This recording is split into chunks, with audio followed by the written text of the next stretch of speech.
오늘은 열왕기 17장 말씀입니다.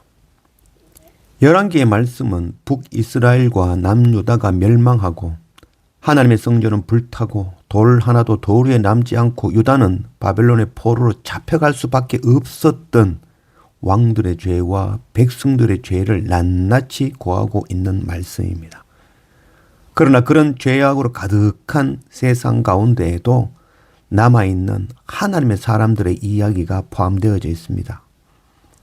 허물어진 돌무더기 같은 우리를 살리기 위해 하나님의 독생자 아들을 저주의 십자가에 내어주신 것 같이 자신의 자녀를 희생하여 여리고성을 회복한 베델 사람 히엘이 있었고, 오늘 말씀에서는 엘리야가 있고 사르밧의 과부가 있습니다.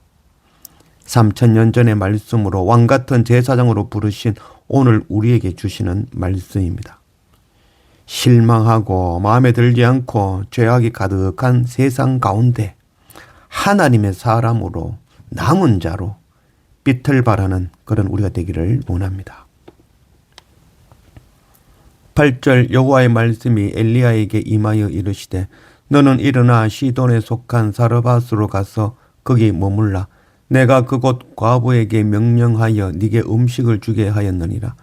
그가 이르되 당신의 하나님 여호와께서 살아계심을 두고 맹세하노니 나는 떡이 없고 다만 통에 가루 한 움큼과 병에 기름 조금뿐이라. 내가 나뭇가지 둘을 주어다가 나와 내 아들을 위하여 음식을 만들어 먹고 그 후에는 죽으리라. 엘리야가 그에게 이르되 두려워하지 말고 가서 네 말대로 하려니와 먼저 그것으로 나를 위하여 작은 떡 한 개를 만들어 내게로 가져오고 그 후에 너와 네 아들을 위하여 만들라. 그가 가서 엘리야의 말대로 하였더니 그와 엘리야와 그의 식구가 여러 날을 먹으나 여호와께서 엘리야를 통하여 하신 말씀과 같이 통에 가루가 떨어지지 아니하고 병에 기름이 없어지지 아니하니라. 오늘 말씀은 사르밧의 과부가 주인공이죠. 그가 온전히 하나님을 만나는 것, 이게 바로 주제입니다. 열왕기 42명의 왕들보다도 사르밧의 과부 한 사람의 믿음이 더 크고 놀라운 것이죠. 하나님 일하시는 방법이죠. 연약하고 보잘것없는 그 한 사람을 강하고 부하고 힘센 자를 부끄럽게 하시는 것이죠. 사르밧에 하나님을 아는 과부가 있었습니다. 과부는 비록 이방 땅에 사는 여인이었지만 하나님의 사람으로 하나님의 말씀을 아는 자이며 하나님의 사람을 분별할 수 있는 자였죠. 3년 동안 가뭄으로 아무것도 먹을 것이 없는 그런 가운데 엘리야도 까마귀를 통하여 겨우 먹을 수 있었던 시기에 엘리야 선지자가 쉽게 이야기를 못하죠. 물을 조금 가져와 달라 했다가 다시 불러다가 떡 한 조각 가져오라 하죠. 물도 조금밖에 없고 떡도 한 조각 만들 양밖에 없다는 것 이미 알고 있는 것이죠. 세상에 먹고 마시는 것에 연연하는 자는 결코 하지 못할 선택을 사르밧의 과부는 선택하는 것이죠. 하나님을 알고 하나님의 사람을 알고 하나님의 말씀을 알고 하나님의 나라를 소망하는 자만이 할 수 있는 행동인 것입니다. 하나님은 하나님의 사람을 준비하시고 만나게 하십니다. 세상의 기준과 세상의 방법이 아니죠. 세상의 기준은 무엇을 가진 자가 기준이죠. 그러나 하나님의 사람은 하나님을 아느냐 모르냐, 이게 기준인 것이죠. 이게 바로 하나님의 사람의 기준이 되어지는 것입니다. 하나님께서 일하시는 방법이죠. 아무것도 없고 가장 연약한 그를 통하여 하나님의 나라를 준비하고 하나님의 일을 행하시는 것입니다. 통의 가루와 병의 기름에 눈이 팔리는 자는 아직 하나님을 보지 못하는 자입니다.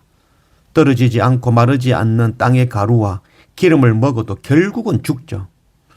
떨어지지 않고 마르지 않는 가루와 기름을 통하여 영원하신 하나님의 나라를 보는 자가 참 하나님의 사람인 것입니다. 17절 이 일 후에 그 집 주인 되는 여인의 아들이 병들어 정세가 심히 위중하다가 숨이 끊어진지라. 여인이 엘리야에게 이르되 하나님의 사람이여 당신이 나와 더불어 무슨 상관이 있기로 내 죄를 생각나게 하고 또 내 아들을 죽게 하려고 내게 오셨나이까. 엘리야가 그에게 그의 아들을 달라 하여 그를 그 여인의 품에서 받아 안고 자기가 거처하는 다락에 올라가서 자기 침상에 누이고 그 아이 위에 몸을 3번 펴서 엎드리고 여호와께 부르짖어 이르되 내 하나님 여호와여 원하건대 이 아이의 혼으로 그의 몸에 들어오게 하옵소서 하니 여호와께서 엘리야의 소리를 들으시고 그 아이의 혼이 몸으로 돌아오고 살아난지라. 여인이 엘리야에게 이르되 내가 이제야 당신은 하나님의 사람이시요 당신의 입에 있는 여호와의 말씀이 진실한 줄 아노라 하니라. 사르밧 과부는 아들의 죽음을 통하여서 자신의 죄를 생각나게 하였다라고 말씀하죠. 자기 죄를 깨닫지 못하면 구원은 없습니다. 자기 죄를 깨닫는 사르밧 과부의 아들이 죽었다가 엘리야를 통하여 다시 살아났습니다. 이 모든 것은 하나님을 믿게 하려 하심입니다. 아들의 죽음을 통하여 오실 메시아 예수 그리스도 십자가와 부활을 가르치시기 위함입니다. 24절 말씀에 이제야 사르밧 과부는 이제야 참 하나님을 보는 눈이 열린 것이죠. 전에도 자기 목숨을 다해 하나님을 경외하고 섬기는 자였지만 고난을 통하여 참 하나님의 사람으로 거듭난 것이죠. 그래서 이제야라는 말은 끝이 아니죠. 다시 출발하는 시작점인 것입니다. 하나님의 사람으로 복음을 전하는 자로 거듭나 선교의 시작인 것입니다. 이런 은혜가 우리들에게 일어나기를 원합니다. 오늘 말씀의 주인공은 참 복음의 핵심을 전하는 사르밧 과부죠. 열왕기의 주인공들은 왕들이 아니라 13장에서는 유다에서 베델로 올라가 하나님의 말씀 전하고 늙은 선지자의 영성을 회복시키고 희생된 바로 젊은 선지자이죠. 그 14장에서는 악한 아버지의 길을 따르지 않고 하나님께 선한 뜻을 품고 죽은 여로보암의 아들 아비야이고 16장 맏아들 아비람과 막내 아들 수굽을 희생하고 자녀를 잃는 아픔을 이기고 돌무더기 같은 그 500년간 죽었던 그 여리고성에 생명을 불어넣은 베델 사람 히엘이 주인공인 것입니다. 그리고 악한 왕들을 끊임없이 사랑하시고 사랑의 줄, 사람의 줄을 보내시며 숨어있는 남은 자 하나님의 사람들을 만나주시고 긍휼과 사랑으로 인도하시는 하나님 아버지와 희생하시고 순종하시는 예수 그리스도께서 참 주인공이시죠. 3000년 전의 말씀으로 왕같은 제사장으로 부르신 오늘 우리에게 주시는 말씀입니다.